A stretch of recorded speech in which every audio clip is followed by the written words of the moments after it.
Hi everyone, this is Luxtos, and today I'm bringing you another Diablo 4 leveling guide. Today we're going to be talking about Sorcerer, and we got an Ice Shards build for you guys today, so a Frost build. This is going to be a pretty fun build. I've played it a little bit in the beta. I love the ability Ice Shard. It's really, really fun. It has this nice looking animation. It's very satisfying to press. So we're going to get right into it. We're going to be covering the skill tree. We're going to be covering the entire legendary gear that you can go and look for. And we're going to be looking at the gem, your enchantment, everything, the gear you're going to want. You're going to know everything to level from 1 to 50 with this build. So we're going to start things off by looking at the overview of the tree here. And then we're going to go a little bit more in depth. So you got Frostbolt, you got Ice Shard, you got Teleport, Ice Armor, and Frost Nova. So already a lot of CC freeze chill effect. That's going to be really, really neat for a Frost build. That's something to be expected. Ice Armor and Teleport are going to be nice, some nice mobility. You're going to get Hydra here, only 1 point to allow you to apply Burning, which is going to allow you to get some nice Burning passive. So some extra crit damage to burning enemies. That's going to be nice. And then whenever you kill a burning enemy, you're going to get some nice mana regen. So when you're trying to clear the map, just having that Hydra burning everything down, this is going to be pretty neat. You're going to get some lots of Frost, Vulnerable, and all that good stuff here. Freezing passive. And then we're going to go for Avalanche here for some extra damage. There we go. So that's going to be it. Instead of leaving you here, we are going to build this entire tree point by point. I have my little note here on the side with every single point, and we're going to give you suggestion as to what you could do point by point, skill point by skill point, level by level.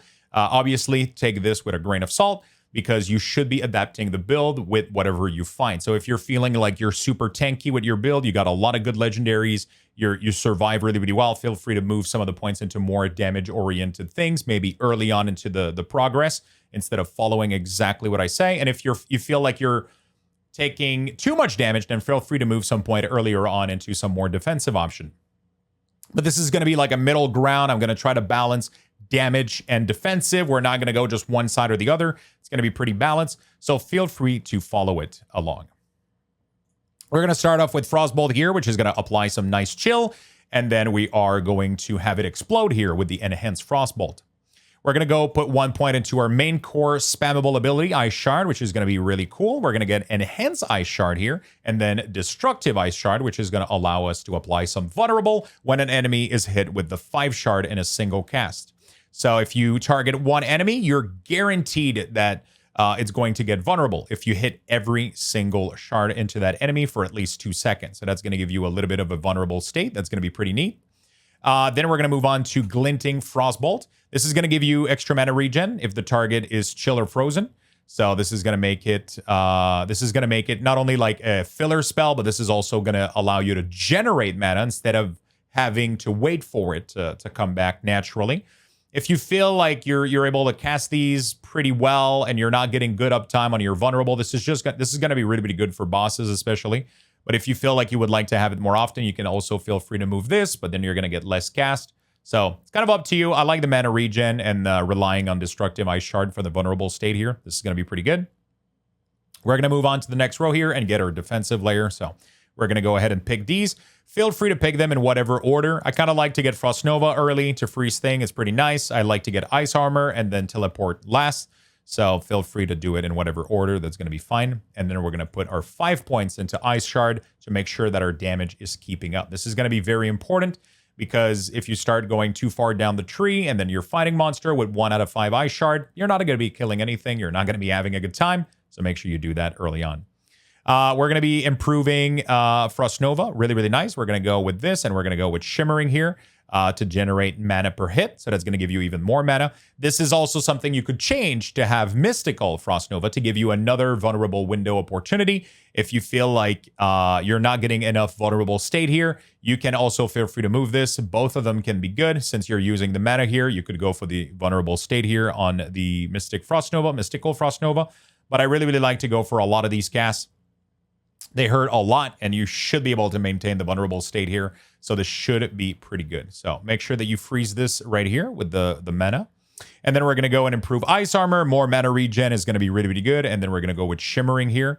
Every time somebody attacks you, they're going to have a chance to become frozen. So you're going to be doing a little bit more damage to them.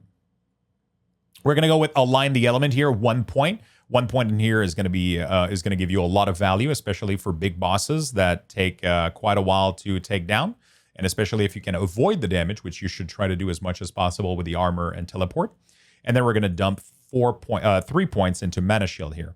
Every time you spend mana, you're going to get damage reduction, which you're going to be doing at all times. So this is a free 15% damage reduction. We're going to put 1 point into Protection. Every time you use a cooldown, you have a chance to, not a chance, but you will generate a 10% maximum life barrier. So anytime you use all 3 of these, you'll generate some barrier. Pretty neat. Pretty good. After that, we're going to put 1 point into Icy Veil. We're only going to do this temporarily to go unlock this a little bit further on, because right now we're going to go put 1 point into Perma Frost, 1 point into Hoarfrost, and 1 point into Icy Touch, and then 3 point into Frigid Breeze. So this entire thing here, we're going to come back and max it all out. Right now, we're just going to get some free damage on elites. We're going to get some free damage to chill and frozen enemy, and then we're going to get some increased damage as well to vulnerable enemy. So that's going to be really, really good. We're going to go put 3 points into Snap Freeze to make sure that we start having extra chance to freeze enemy. That's going to be really, really good for us. We're going to get that nice increased damage whenever targets are frozen. It's going to deal a lot more damage for Ice Shard. So we want to make sure that we get that extra chance here. We're going to go put 1 point into Hydra because we're about to move into our burning passive here. So we want to make sure that we are able to start allocating that burn. Otherwise, all of these are going to be useless. But as soon as we click on Hydra, we unlock Avalanche. So we'll go down and select Avalanche here. So your Frost skills have a 10% chance to make your next cast of Ice Shard, Frozen Armor, Blizzard, consume no mana, and deal 40% increased damage. This chance is doubled against vulnerable enemies. So this is pretty much going to allow you to spam Ice Shard, or not spam it all the time, but this is going to give you some great odds of being able to spam more Ice Shard. And it's just going to dish out and keep doing a lot of damage. This is going to allow you to maintain that vulnerability, which is going to be really, really, really nice. We're going to go with Enhance Hydra here. And then we're going to go with Summon Hydra here, which is going to give us that burn. So nothing in here really matters except the burn. And also, when we look at our enchantment a little bit later, direct damage from a skill, apply 15% chill. So this is going to be pretty neat. Because we're gonna get a lot of chill. We're gonna get our burn from the Hydra, and then we're gonna be able to get all of our passive to start giving us an edge here. So we're gonna start with Fiery Surge here, 3 points. So every time you kill a target that burns, you will have a little bit of extra mana regen. So every time the Hydra is attacking anything on the map, there's going to be multiple head on the Hydra. They're going to attack different enemies. Everything is going to be burning for 6 seconds. If you kill any of these, you get 30% mana regen increase, which allows you to keep spamming more Ice Shard because you also get more regen from this. You also get free proc from this. You also get free mana regen from Frigid Breeze. It's just, you're going to be spamming Ice Shard all day long. It's going to be amazing. You're going to have a good time. We're going to put 1 point in Inner Flame here because we're going to go put 3 point into Devouring Blaze. You're going to deal extra critical strike damage to burning enemy. So that's going to be really, really nice. We're going to fill up here Hoarfrost. So we're going to fill that up all the way to 3, so 2 more points. And then we're going to fill up Icy Touch all the way to max with another 2 points. And then Perma Frost here all the way to max. So this is going to give us nice frost damage. We're going to go put 1 point into Elemental Attunement here. This is going to be pretty neat. Or 1 point into Elemental Attunement here is going to have a chance every time we use one of these cooldown to actually reset the cooldown. So these are all considered defensive ability. So every time that you critical strike, you have a chance to reset the cooldown of any of these. So this is pretty neat. We're going to get this. We're going to go put points into Enhanced Teleport to decrease the cooldown when you teleport near enemy and you hit one of them. And then we're going to go into Shimmering Teleport to get that damage reduction if you teleport to things that are a little bit close to you. We are going to put 2 more points into Protection here to grant us a little bit more barrier. So this is going to be pretty nice. And then we're going to go into Devastation and Elemental Dominance. So Devastation and Elemental Dominance are going to be right here. So you're going to put 1 point in Devastation. It's not the greatest, but we want to unlock this, which is 9% free damage. Your mana regen should be really, really good, which means you're just going to be doing almost all the time free 9% damage. So that's pretty much the build. Feel free to modify something. If you're not too happy about the Hydra and the burn and the burning state here, feel free to go play with things like Blizzard if you really, really want to have Blizzard. It costs a lot of mana, but if you want to drop it every now and then, you can do some fun stuff with this, especially since you're playing Avalanche. I really, really like the Hydra build with the increased mana regen, increased crit damage. This is going to allow you to get some really, really big hits on bosses. This is going to be really nice. Blizzard is doing damage on its own, but on its own, it's not going to necessarily increase. Like the reason we're doing the burning build is to have Ice Shard do as much damage as possible. So the burning allows us to do that because it gives us more regen and more critical strike damage. So that's going to be it for the build. We are going to move on to the enchantments here. So we're going to go with Frostbolt and Ice Shard. Pretty straightforward. So direct damage from skill, apply chill.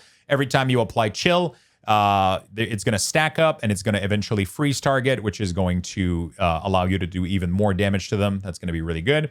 And then the Ice Shard here, it will automatically conjure and fly towards frozen enemy. So the more you freeze things, the more of these Ice Shard that you're going to conjure, and then they're going to automatically going to fly out to the frozen enemy, and then you're gonna be casting and getting the vulnerable state, which is going to keep applying all of the things that you need, like more mana, more damage. It's just going to keep feeding itself, and you're going to be doing really, really good damage here. All right, so that's going to be it for the enchantment. We are going to move on to the gear real quick. It's going to be really simple because we're mostly only going to go for Codex Aspect here. So every single one of these here can be found in a dungeon or by completing the campaign. So there's no RNG drop in here. It's all very easy to obtain. You're going to go for Aspect of Disobedience, one of the most broken defensive legendary you can get. Really high amount of armor, really, really good. You're going to go for Aspect of the Shared Misery. This is pretty fun because what it does pretty much is when you hit a crowd control enemy, it has a chance to spread to another unaffected enemy. So that means that if you're hitting somebody that's chilled or frozen, and you have a chance to actually spread that CC to somebody else, leading you to do more damage to pretty much other target and also CCing more target automatically, which is really, really fun. You're going to get some more core damage every time you use basic skill. Really simple here, Expectant. Protector, you're going to get a barrier every time you attack an elite. Very easy to get. You can get it in Act 1. Really, really good. And as well as this one here, you're going to do... it's going to free you from crowd control effect if you become injured. If you take too much damage, it's going to give you Unstoppable every 40 seconds and allow you to get the hell out of there. We're going to go with Aspect of Piercing Cold. So Ice Shard is going to pierce enemy. So 3 times, and it's going to do a little bit less damage on the subsequent hit, but it's going to be piercing target, which is going to allow you to get some really, really nice AoE damage out of the ability, right? So instead of hitting only one target, this is going to be piercing enemy, and you can get it in Act 1 as well in the Fractured Peaks. So this is going to be really, really good. Get this as soon as you can. It's going to make Ice Shard play a lot better. It's going to be a lot of fun. You deal more damage to stun and frozen enemy, which is, you know, freezing thing is your jam, right? So you're going to do just free 30% extra damage every time something is frozen. And then you're going to be generating additional resources anytime something is crowd control. So 1 additional mana every time anything gets crowd control. That includes your Frost Nova, all the chill, the freeze, everything, the aspect that's going to spread it. Your mana should be going up at a crazy, crazy rate. If you see that you're overflowing mana, feel free to go modify some of these to actually not generate mana and instead hit more vulnerable state.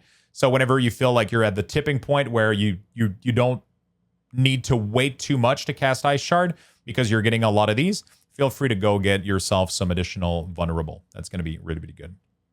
As you can see, we don't have anything on the weapon.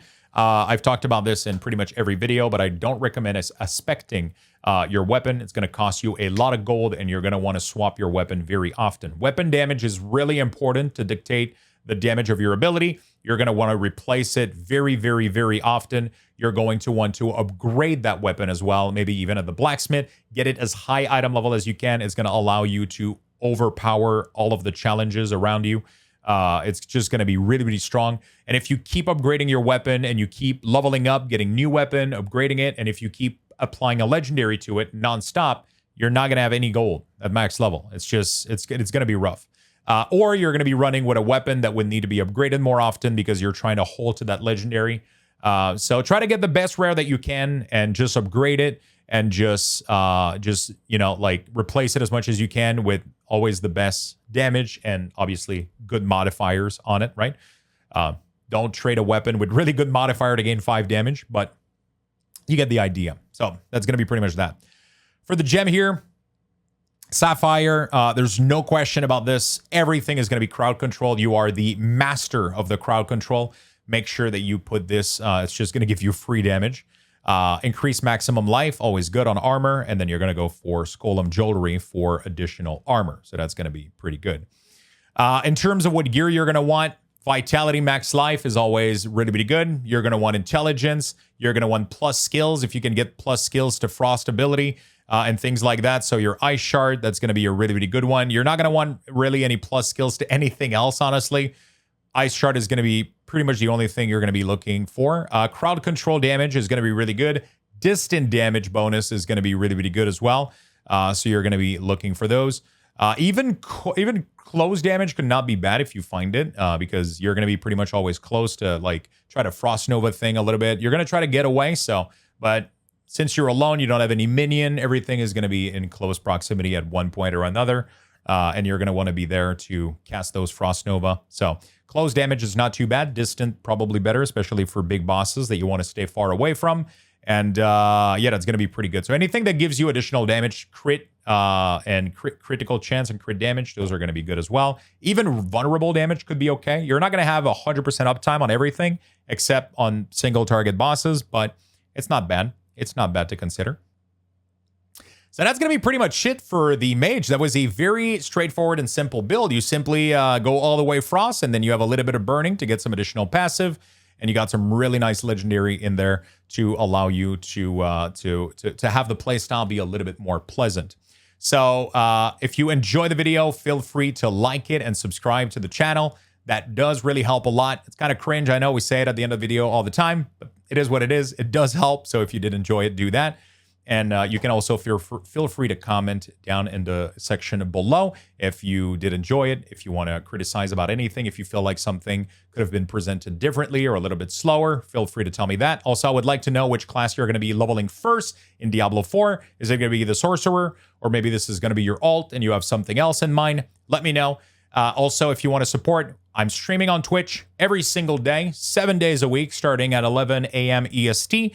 We're going to be doing everything Diablo. We're going to pump content on YouTube. We're going to be streaming Diablo. We're going to be making a lot of cool content, a lot of cool stuff with the community. We're going to have a guild and all that stuff. We're going to have access to the Support a Streamer event in order for you guys to get the horse. We're going to have the Twitch drop. It's going to be a big party. It's going to be fun. It's going to be great. So I hope to see you guys in the Twitch chat, in the comment section down below, or maybe even in Sanctuary. Bye-bye, everybody.